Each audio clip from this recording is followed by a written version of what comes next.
C'est sûrement le métier le plus spectaculaire, dangereux et traditionnel du sud de la France. Aujourd'hui, je vais rencontrer Dorian et Zacharia. Ils sont tous deux rasoteurs et ils vont me parler de ce sport qui est leur passion, mais aussi un métier. Je suis Dorian Friac, raseteur depuis l'âge de 16 ans. Je me suis inscrit en école taurine et je suis devenu raseteur par la suite. Je m'appelle Kachif Zacharia, ça fait 12 ans que je pratique la course camarguaise. Aujourd'hui, mon palmarès, c'est 5 fois champion de France au Trophée des As. Je pense que c'est le sport le plus extrême qui existe. De tout temps, on est encore les gladiateurs des temps modernes à raseter un taureau sauvage dans une arène. C'est un métier très très dangereux. On est habillé en blanc parce que le taureau voit noir et blanc. C'est pour ça qu'on est en blanc et que les barrières sont en rouge autour pour créer un contraste de couleurs. On est une moyenne de 7 raseteurs dans l'arène. Le but, c'est à l'aide de ce crochet, c'est d'enlever les attributs sur la base des cornes. Il y a la cocarde, le morceau de tissu rouge qui est au milieu. Il y a les deux pompons blancs qui s'appellent les glands. Et il y a après les tours de ficelle. C'est plusieurs tours de ficelle attachés sur la base de chaque corne. Tout ça vaut de l'argent et des points pour le championnat de France. On gagne notre journée en levant les attributs qui sont primés sur la base des cornes. Donc sinon, on n'arrive pas à enlever les attributs.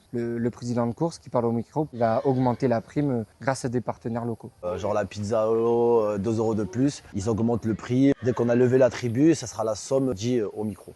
Le second là, 44 € pour le raseteur Dorian Friac. Un raseteur aux As, il fait entre 200 et 3000 € d'attribut, ça dépend, par course. C'est un sport dangereux et très très dur physiquement. C'est vraiment une tradition locale qui est vraiment très imprégnée ici.